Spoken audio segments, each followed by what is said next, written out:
താമസ സ്ഥലത്തെ തർക്കം. കാസർഗോഡ് സ്വദേശിക്ക് കുത്തേറ്റു. ഉദുമ സ്വദേശി ആഷിഖിനാണ് കുത്തേറ്റത്.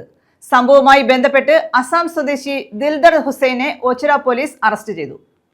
താമസ സ്ഥലത്തുണ്ടായ തർക്കത്തെ തുടർന്ന് കാസർഗോഡ് ഉദുമ സ്വദേശിയായ ആഷിഖിനാണ് കുത്തേറ്റത്. സാരമായി പരിക്കേറ്റ ആഷിഖിനെ കരുനാഗപ്പള്ളിയിലെ സ്വകാര്യ ആശുപത്രിയിൽ പ്രവേശിപ്പിച്ചു. സംഭവവുമായി ബന്ധപ്പെട്ട് ആസാം സ്വദേശി ദിൽദർ ഹുസൈനെ ഓച്ചിറ പോലീസ് അറസ്റ്റ് ചെയ്തു. കോടതിയിൽ ഹാജരാക്കിയ ഇയാളെ റിമാൻഡ് ചെയ്തു.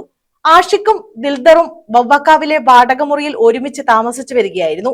ദിൽദർ വവ്വാക്കാവിലെ ബേക്കറിയിലും ആഷിഖ് സമീപത്തെ റെസ്റ്റോറന്റിലും ജോലിക്കാരാണ്. റെസ്റ്റോറന്റിലെ ജോലി കഴിഞ്ഞ് രാത്രി ഏറെ വൈകി ആഷിഖ് മുറിയിലെത്തുന്നുവെന്നും ഇതുമൂലം ദിൽദറിന് സുഖമായി ഉറങ്ങാൻ കഴിയുന്നില്ല എന്ന് ആരോപിച്ച് നടത്തിയ വാഗ്വാദം കയ്യാങ്കളിയിലും തുടർന്ന് കത്തിക്കുത്തിലും കലാശിക്കുകയായിരുന്നു. ദിൽദറിനും പരിക്കേറ്റിട്ടുണ്ട്.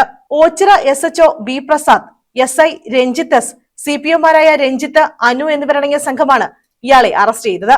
News bureau, Ochira.